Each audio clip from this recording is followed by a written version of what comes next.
नमस्कार, मैं हूं आपके साथ अंजना शर्मा और आप देख रहे हैं वर्तमान युग।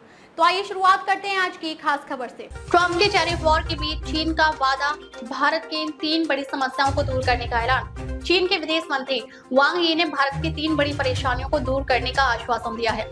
एस जयशंकर से मुलाकात के दौरान उन्होंने कहा कि चीन रेयर अर्थ मिनरल, फर्टिलाइजर्स और टनल बोरिंग मशीन का समाधान निकालने में भारत की मदद करेगा। उन्होंने भारत चीन संबंधों के विविध पहलू और आयाम पर भी बात की।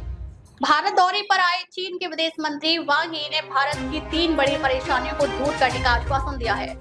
सोमवार को एस जयशंकर से मुलाकात के दौरान उन्होंने आश्वस्त किया कि चीन रेयर अर्थ मिनरल, फर्टिलाइजर्स और टनल बोरिंग मशीन का समाधान निकालने में भारत की मदद करेगा। सूत्रों के मुताबिक चीनी विदेश मंत्री वांग यी ने विदेश मंत्री डॉक्टर एस जयशंकर को आश्वासन दिया कि चीन भारत की उर्वरक, दुर्लभ मृदा और सुरंग खोदने वाली मशीनों की जरूरतों से जुड़ी 3 प्रमुख चिंताओं का समाधान करेगा।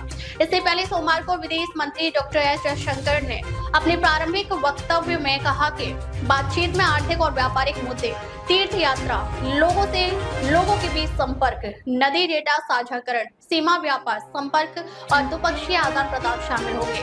विदेश मंत्री ने इस साल जुलाई में अपनी चीन यात्रा के दौरान उठाई गई चिंताओं पर आगे चर्चा की। चीनी विदेश मंत्री वांग यी के साथ अपने भाषण में विदेश मंत्री ने इस बात पर जोर दिया था कि पड़ोसी देशों और दुनिया के प्रमुख अर्थव्यवस्थाओं के रूप में भारत चीन संबंधों के विविध पहलू और आयाम। उन्होंने कहा, इस संदर्भ में यह भी जरूरी है कि प्रतिबंधात्मक व्यापार उपायों और बाधाओं से बचा जाए। भारत और चीन के बीच स्थिर और रचनात्मक संबंध न केवल हमारे बल्कि पूरी दुनिया के लिए फायदेमंद है। यह पारस्परिक सम्मान, हित और संवेदनशीलता के आधार पर संबंधों को संभालने से ही संभव है। वांग यी का यह दौरा प्रधानमंत्री नरेंद्र मोदी के 31 अगस्त से सितंबर तक तियानजिन में होने वाले शंघाई सहयोग संगठन यानी SCO शिखर सम्मेलन में भाग लेने के लिए चीन की संभावित यात्रा से पहले हो रही है।